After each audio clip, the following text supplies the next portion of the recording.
RATSHAKER is an interesting little indie title that I probably never would have known about if someone didn't recommend it to me, and I'm glad they did. Developed and published by Sunscorch Studios, RATSHAKER is a short psychological walking sim horror with a layer of cartoony humor dolloped on top. The gameplay is simplistic. You walk and shake and squeeze your way to understanding just why you're here and what here is. It was originally made in 48 hours as part of a game jam.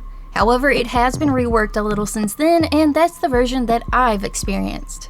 It's not blow your mind groundbreaking or anything, but it kept me interested and entertained. And sometimes that's all a game needs to do. As usual, I'll lay out the game and story within with a sprinkling of my thoughts and opinions on top, and a little more in depth afterwards. As always, I recommend playing these games before watching the video because I will spoil everything. So with that said, let's dive into RATSHAKER. You begin in a field with a rat. Shake it. A deep, guttural voice will speak ominous and cruel things to you while also demanding that you shake the rat. And the rat will tell you, "It doesn't matter how much you shake me. You can't undo what has been done." And the voice says,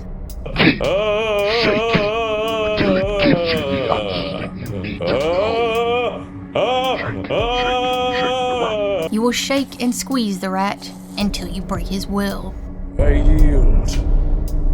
You've broken my will, O great shaker of rats. The answers you seek are over there. Beyond that hill stands a house that was not there before.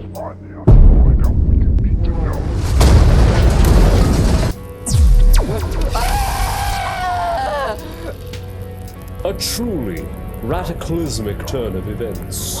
This house of flies is where you need to enter if you want to continue with this curious case of consciousness. This is where it happened. You must know what's inside, and there's no turning back. You must find it. Abandon hope, ye who enter here. With the rat acting as Virgil to our Dante, we enter the gates of hell.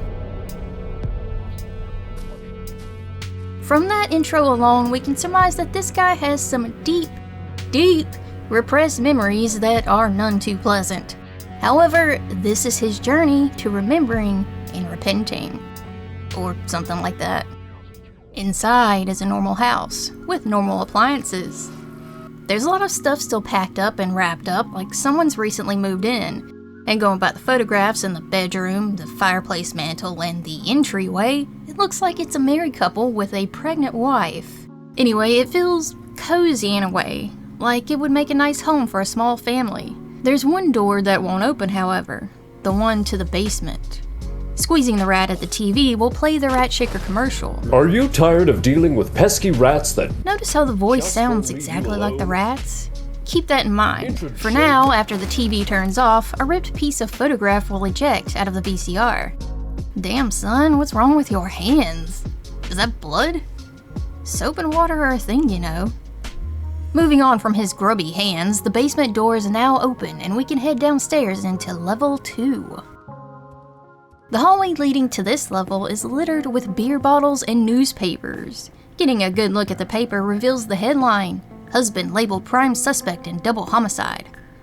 That alone tells you most of the mystery of this game. It's quite clearly spelling out that we are the husband, because that's how the tale always goes, and we have double homicided some people. But even though we can see the finished sandwich, we want to know what's inside. What kind of sandwich is it? How'd it get made? Can you tell I skipped lunch? Okay, I'll stop meandering. So, in a PT-inspired loop, we're here again, except the house feels darker, more depressing. Looking at the couch in disarray like it's been slept on for a few nights, and a graveyard of dead soldiers on top of the table, kinda gives us the idea that our protag, the husband, may have lost his job and fell into alcoholism.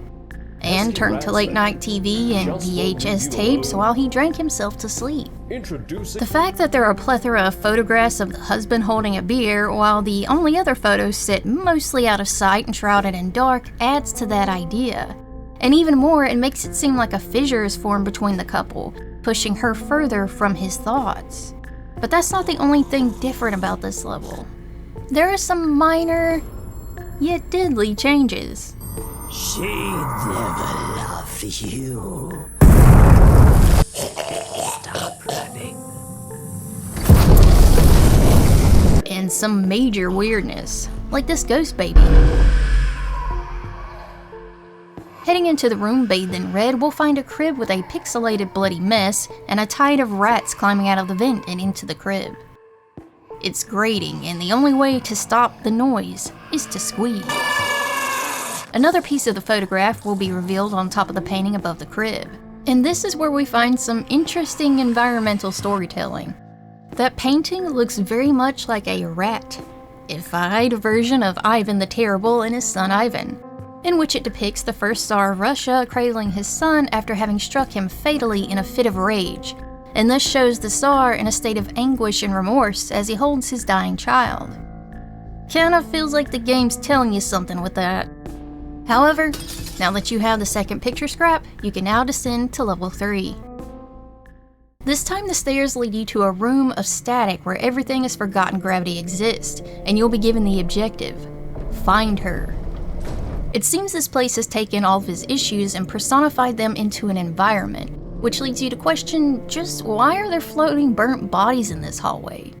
What are your sins, sir?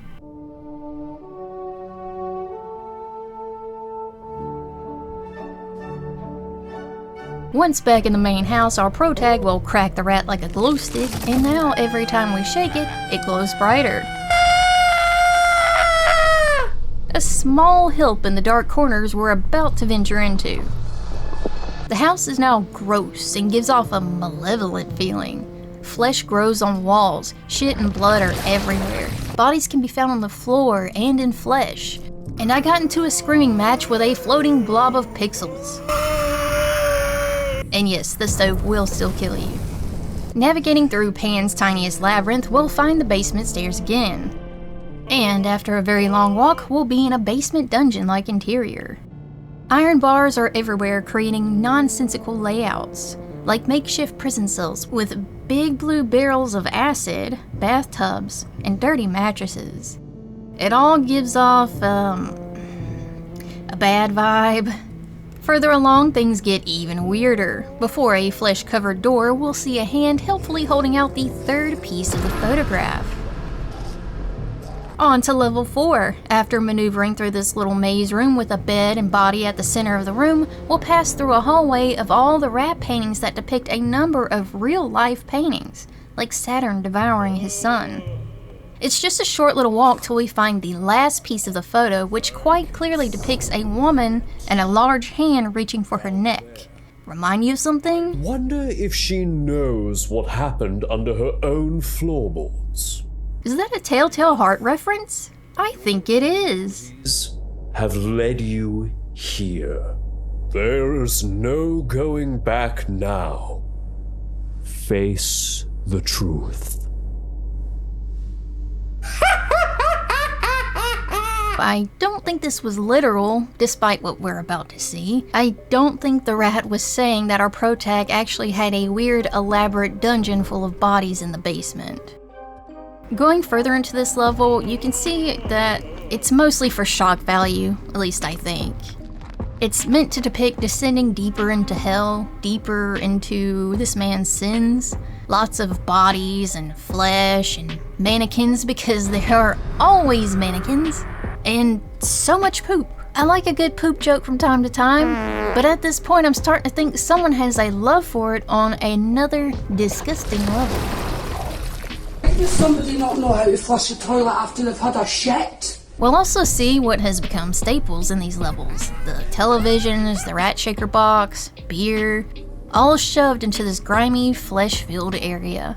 There are a few notable occurrences in this level, like missing persons posters laying next to their bodies, and a refrigerator that once opened has a rat tell you,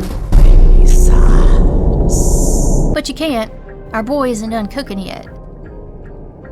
And there's a crematorium where we can burn a mass of bodies. Again, this kinda seems like it's alluding to the husband being some kind of serial offender. But I don't think that's true. These scenes we're shown are warped and soured by a delusional mind. This is quite literally a hell of his own making. He just doesn't realize it. Or maybe he is and I'm just making shit up. This very safe and reliable elevator will take you all the way down to the bottom while serenading you with a true YouTube staple. Looks like the chapel of a hell cult. Sure, why not? Aside from the whole Silent Hill culty vibe, this is kind of giving me American Horror Story Asylum vibes. It's got everything and the kitchen sink in it. I mean, look at this. Look at it. And this. On that altar is a body wrapped in plastic and tape. Meet your dearly beloved. What you've done. What started with vows of love now ends wrapped up in plastic. Reduced to rat food. You are the wife shaker. Now squeeze. Interacting with the body will cause it to rise up and give chase. A very funny and terrifying chase. I'm pretty sure this was a bug. Normally if she catches you, that's game over. Instead, I was able to back up the entire way to the alternate ending, which concludes with the police arriving. We have the house surrounded. Come out slowly, and we can end this peacefully. Nobody else needs to get hurt. That's it. Let's get this rat bastard. And then you start all over again.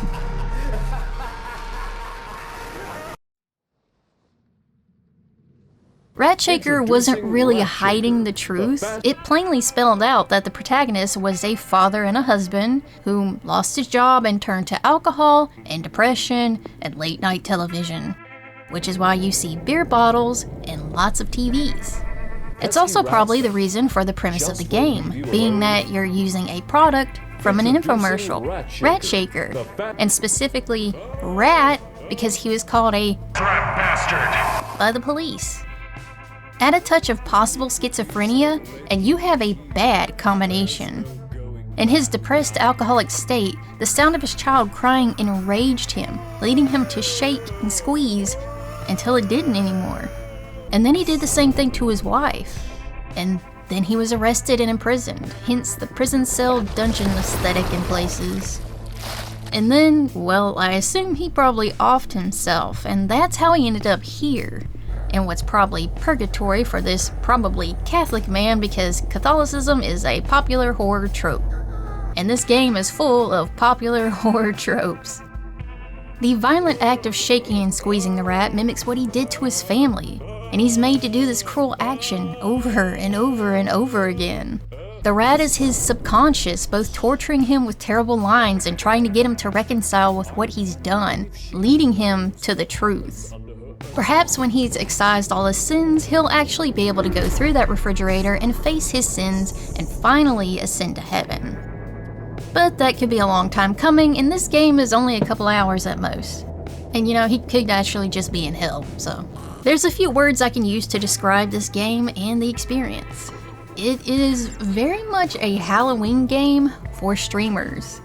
They took a lot of horror-like pop culture and other bits and threw it all together for a Dante's Inferno Purgatory Bad Dad simulator. And that's not necessarily a bad thing. I played this game myself and enjoyed my time with it, so that makes it an interesting little indie that I'm putting into my good category.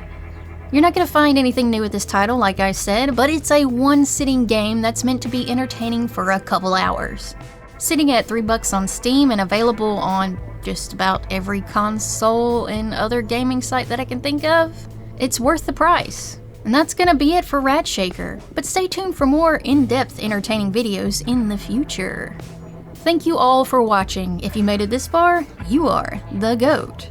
And thanks for sticking around. I've had a busy few months which has left me with little time to do real in-depth videos, hence why I've been putting out these shorties.